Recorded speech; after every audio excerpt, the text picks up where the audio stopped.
Hello students! Today we are going to be doing some still life drawing. For those of you that don't know what still life drawing even is, it's essentially where you take a collection of objects and arrange them in an interesting way and you draw them. Still life drawing has been around through thousands and thousands of years, and it's a really good way to start with the basics of color and lighting and all those more complex ideas that you can then take over into landscape painting and portrait painting.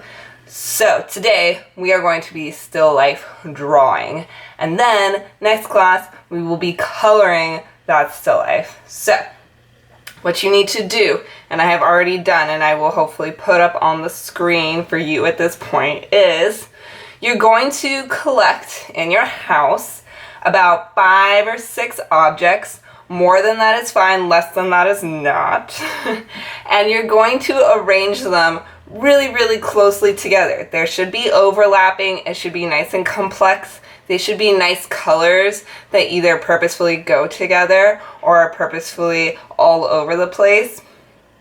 Don't just pick things that are black and white objects, because obviously since we'll be using color, you want things that are nice and interesting. It's also helpful if you pick things that you personally enjoy. So as you can see, I have collected a few objects in my house and arrange them on top of a towel because I like the color of it. And I set up also a light. It could just be a simple little lamp that is off to the side that is casting light and shadows on my objects in a pleasing way. I recommend at this point that you take a few pictures of it, but I also recommend that you have these objects set up in a corner of your room or on your desk so you can draw them from life. I unfortunately for this, because of my setup here, can't draw from life, but it is so much better to draw looking at the actual things than to try to copy off of your phone or off of a computer. It can be really annoying and hard to see the details or the colors when you're just looking at a screen. So once you have your object set up and you've set up your light and you've potentially taken a picture, you are then going to look at it and say, does this have a good composition? Remember that good composition means that your objects are not only overlapping each other, but are also going off the edges of your picture field. Yes? And then the second thing you're going to ask yourself is, does this picture have really good shadows? Like, can I tell where they are? Can I draw them? If the answer is no, then you probably want to adjust your light or even adjust your objects and keep moving them or adding even more objects in until you like the way that they look. Once we are there, we are going to pull out a nice piece of paper. It doesn't matter if you want for your still life to be longer or taller. And we're going to draw nice and big, but we're going to start off with very simple shapes. So I have my picture here on my phone that I'll have to be referring to. And you hopefully will actually be looking at your objects. The first thing you're going to want to do is lightly draw some blobs that relate to where you want the blobs to be in your still life. So I'm going to draw a blob here for a rabbit head and a blob here for a cup. I'm going to draw a blob here for where this dragon-shaped incense burner is going to go. I'm going to draw a square blob here for the picture frame that has the bug in it. And then I'm going to draw another more structured shaped blob back here for this cool piece of board that I got from the Ren Fair that they use for jousting battles. Cool. Now that I have these blobs on my page, and I'm sure that it'll fit the way that I want for them to fit, now I can actually start to draw basic shapes. So notice I'm taking this really nice and slow. I'm also drawing lightly. If I've drawn my blobs and I realize, oh, there's a lot of space down here, maybe I don't really like where they go, just erase them and adjust them so they are higher or lower or bigger or whatever it is that you need for them to be. This is really easy, and this helps establish your composition, which you already decided on before you started drawing your blobs, hopefully. All right, so now that we have this, I'm going to start with the object that is in front of all of them. For me, that is the cup, and I'm going to draw a cylinder. How do I draw a cylinder? I draw a skinny oval in perspective. Hopefully you're remembering this from when we did a little bit of perspective drawing. And I definitely want to look at my objects too and say, okay, so after this oval shape here, I want for it to come in a little bit on the sides. And for me to draw a very symmetrical cup, I might want to draw a center line going through it and measure this side to make sure it's equal to this side. That's totally fine. Remember, with drawing, sometimes things might feel like cheating, but if it helps you get a better result and you're still actually drawing it yourself, then it's totally worth doing. So I'm going to draw this nice symmetrical shape here of my mug. I chose this mug specifically because I thought the colors of it matched really well with some of my other objects, and I thought it would be really, really cool to color something that has some interesting color variations on it. So now I need to make sure that this side matches the other side. And notice also that I'm sketching. For this project, I do not want for you to use contour lines. Contour lines is when you attempt to make your first line the correct, perfect shape, and you draw it kind of with a heavy hand because you're just laying it down, and then you never to go back to it ever again. I don't want for you to do that for this. I actually want for you to be able to erase and adjust and draw lightly. I highly recommend for your objects that one of them be a cup or bowl. I think everybody's got their favorite mug somewhere in the house, right? If you don't have a favorite mug, I think maybe it's time for you to go shopping online.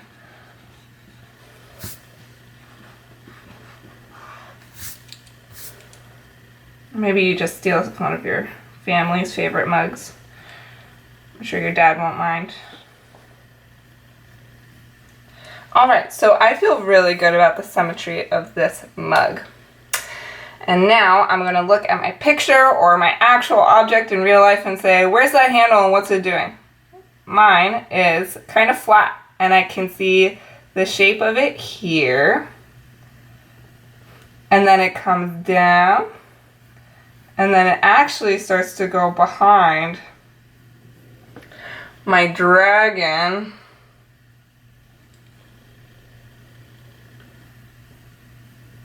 Here. So I'm going to leave it like that for now. I might want to go ahead and help myself out and draw where the highlights are going to go, where some of the shadows are going to go. I don't want to shade anything, right? Because I want to make sure when I get into color, it'll be really nice and beautiful and not all gray and mushy and gross. Alright, so there's my mug. My dragon here for the incense burner is kind of complicated, not gonna lie. So I once again need to break it down into some nice simple shapes. So I can see that there's a ridge along the top edge of where the eyes go and the nose and everything. So notice I've basically just drawn a box in perspective. Cool.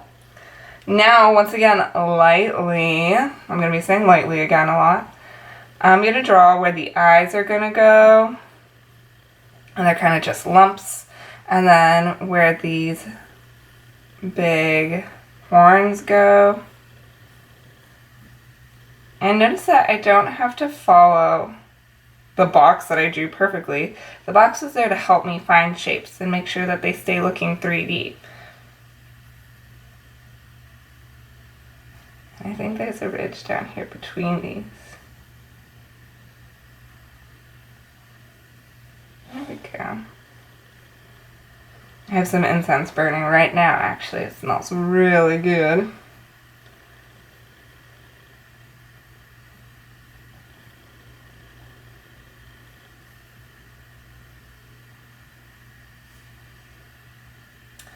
And let's go ahead and put this over here on this side.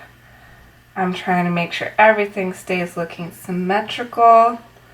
The eye is gonna fit here.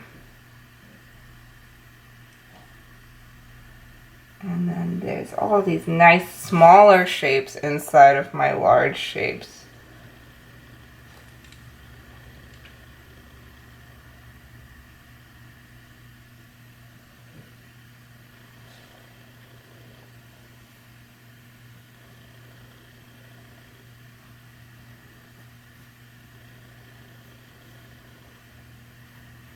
Now I'm looking at my reference a lot. You don't need to just look at your still life once and then walk away from it and be expected to remember it all. There are so many details and little things that if you just keep looking back and forth and drawing just little bits at a time, you'll find it will be so much more successful. If I tried to draw this dragon head from memory, it would not turn out nearly as nice and detailed and accurate as if I just keep looking back and forth between the picture that I have here to help me and my paper that I'm drawing on. In fact, many artists use reference.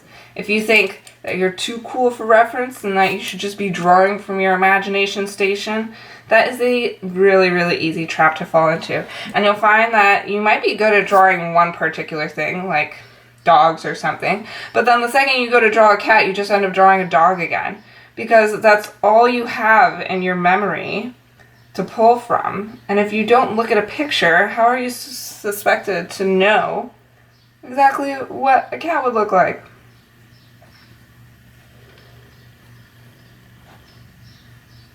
Alright, so we're starting to get into this little lumpy section here. This picture isn't helping me very much. Let me see if one of my other pictures is better. Nope, here. Here we go.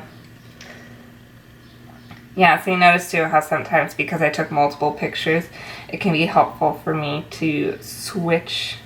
And it would be even more helpful for me if I could just look at this thinking thing in real life.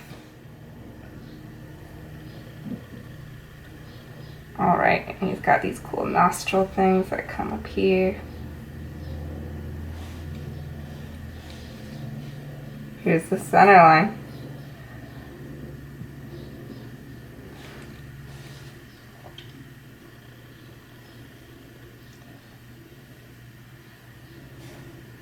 Now, I chose this object because I love it and I use it all the time. But I will admit, it is pretty complicated.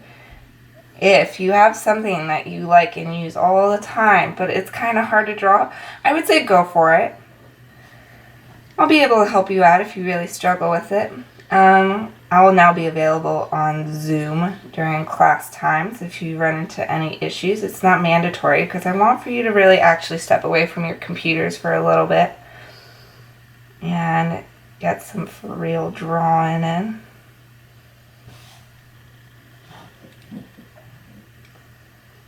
And so this was the part where it actually opens up. So there's actual little holes like in here where you could put the incense in for the smoke to come out, so it looks like the dragon actually has smoke billowing out of him.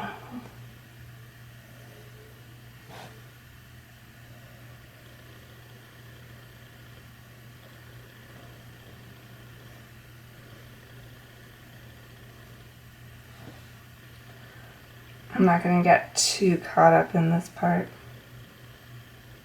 because I want to move on to show you other stuff. Alright, let's go back to my main reference picture. For fabric, I kind of have a trick, and that is that fabric likes to make triangles. So you see how this is a triangle right here?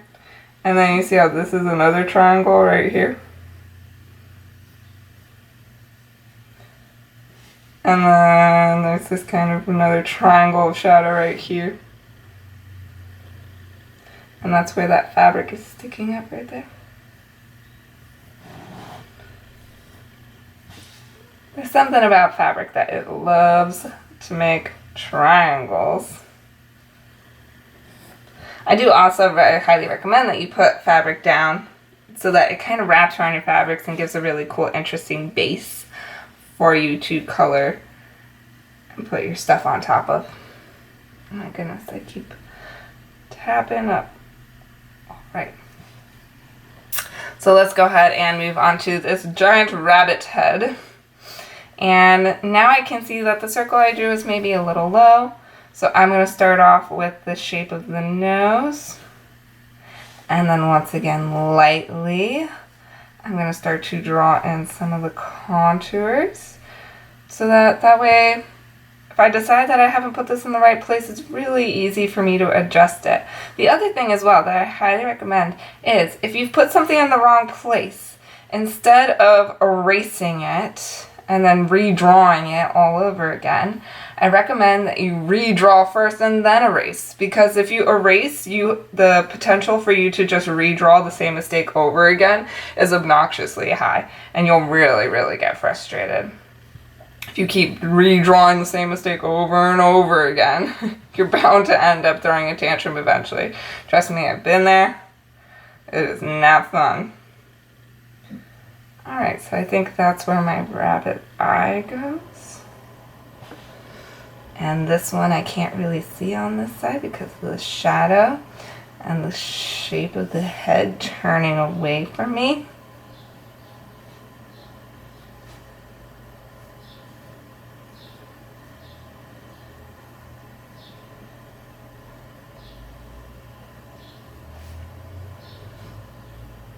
And then that goes out of my picture frame.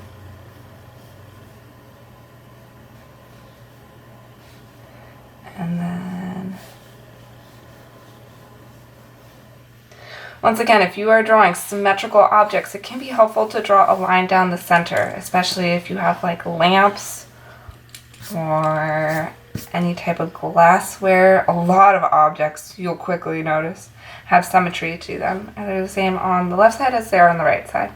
Now the other interesting thing too is that any time that you're not looking straight at a symmetrical object, the sides actually won't be symmetrical, right? So once again, it is important that you actually look at your objects and see what's happening. If I wasn't looking at this rabbit head, I'd be tempted to draw the left side exactly the same as the right head, instead of drawing it turning away from me in space and having this really, really nice shadow area over here for me to shade later with this pretty gray bluish color. Alright, so rabbit ear is coming up this way.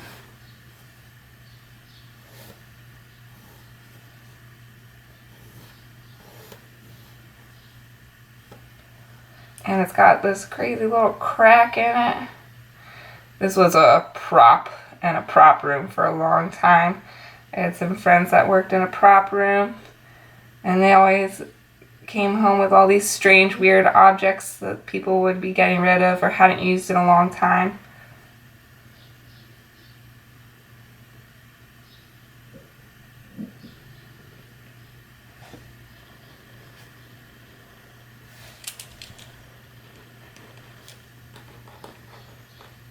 It's actually pretty fun to think about if you've been watching any TV shows and you notice that there's particular things in the rooms.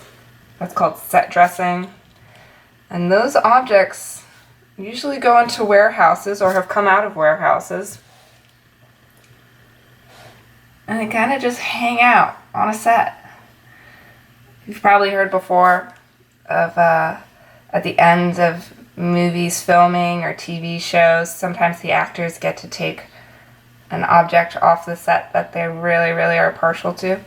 However, it's very important that while they're filming it and they have what's called a hot set, that nobody touch or move anything, because then there'll be differences between the scenes. If all of a sudden there's an object in one and then not in another scene, all you guys watching at home are going to be like, what happened? Where'd it go? Alright, so there's my rabbit head. I think that looks pretty good. And I've left it very simple because it is white. I don't want to get too confused with line or texture on it, because once again that will affect my ability to color it well later. Alright, so for this guy, you might actually want to pull out a ruler at this point, if you have a ruler. If you don't have a ruler, you can also just use a straight edge. Let me see what I got. Ooh, I know what I'm going to use. I have this nice little ruler. Ta-da! Perfect. Alright, so I'm going to draw this picture frame. Now, even though I'm using a ruler, I'm still drawing lightly. I am not going to grind into the page. If I get one of these angles wrong, I want for that to be the same as that. I want to be able to erase it and do it again.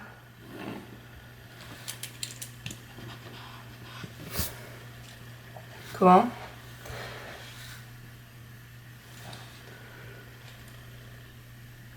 All this nice overlapping happening back in here.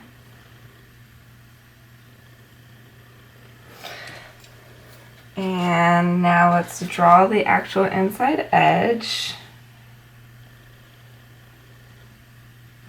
of this frame.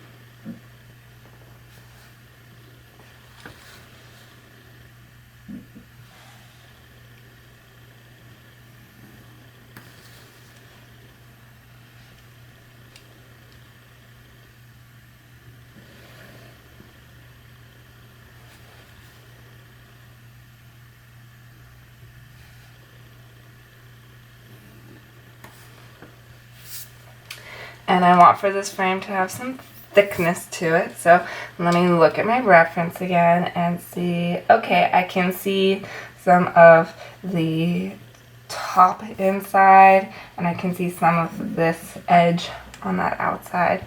So I'm going to lightly draw with my pencil first to see if I like that. Yeah, I think that'll work.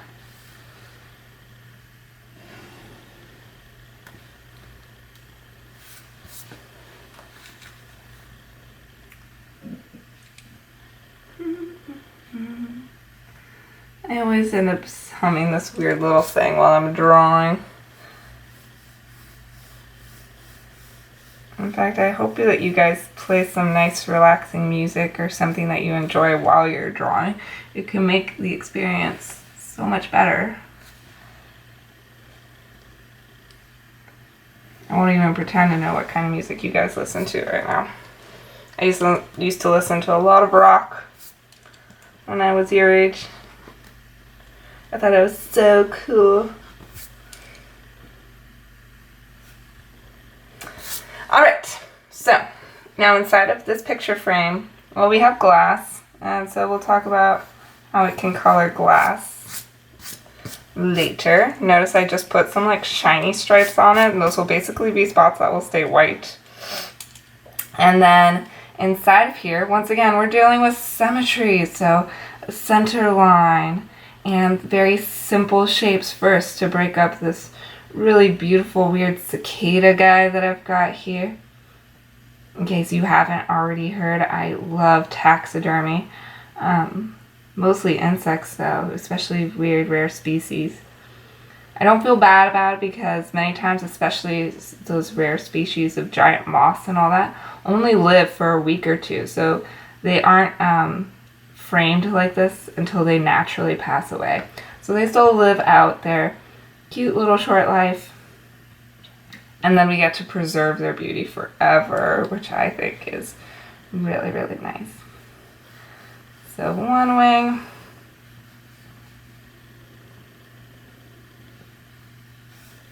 Other wing.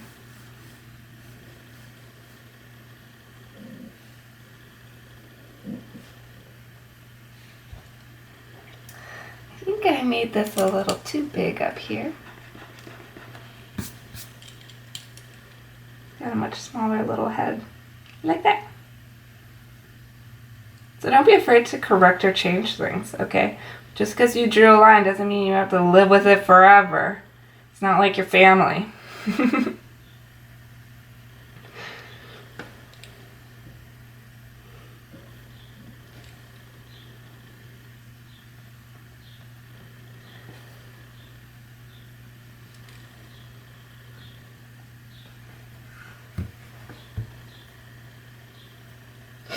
So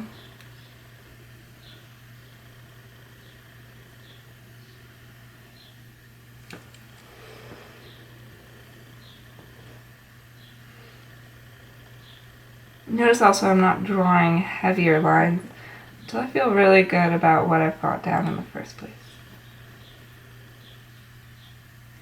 And once again, avoid shading. You just want to draw lines and shapes that will help you know where you're going to be coloring later.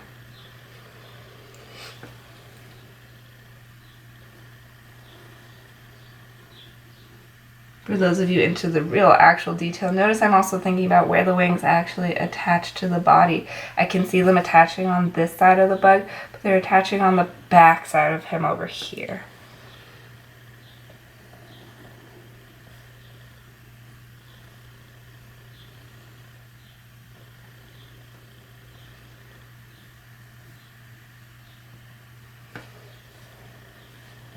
All right. I remember in my picture he also had a smaller little frame around him. I want for that frame to line up with the actual frame edge I've drawn. I don't want to mess up any of the perspective I already tried to get into here.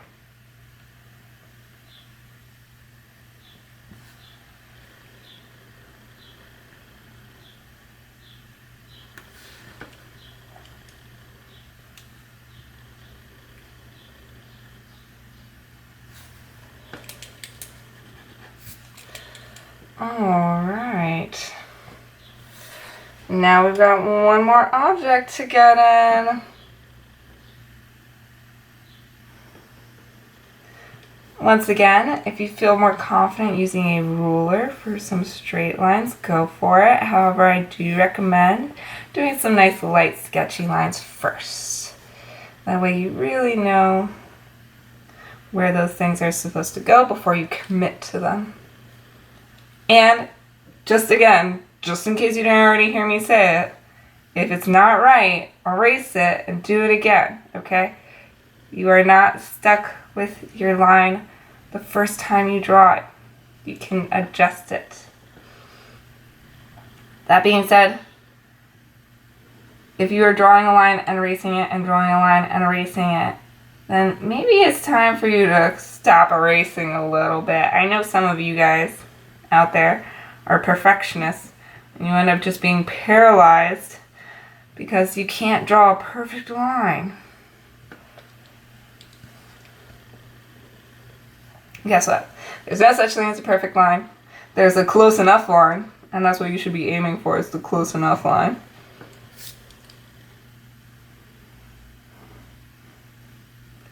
Now because this guy's back here, I'm not going to get too caught up in some of the details or getting him to match perfectly with my reference. He's just going to be a really cool symbol.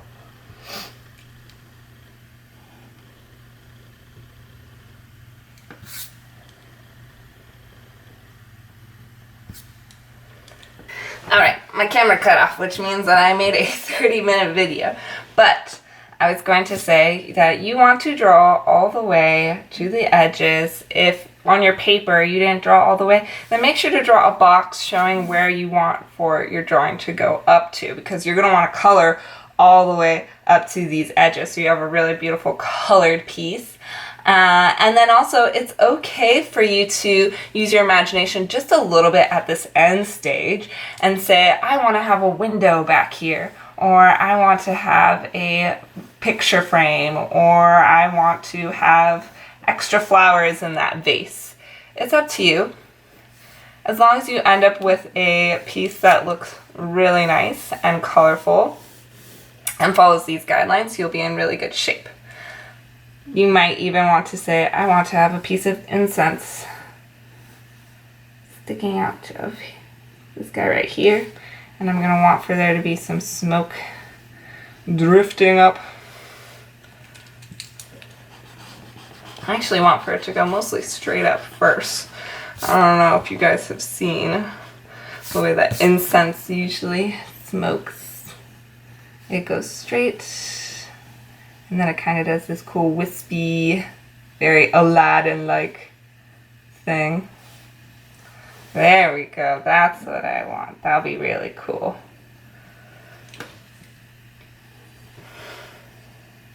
Alright, so once you get to this point, as per usual, you are going to take a picture and email it to me. And save this piece. Do not lose it, because we are going to be adding color to it next time we get together. Alright, so good luck, happy drawing, and I'll check in with you guys soon. Bye!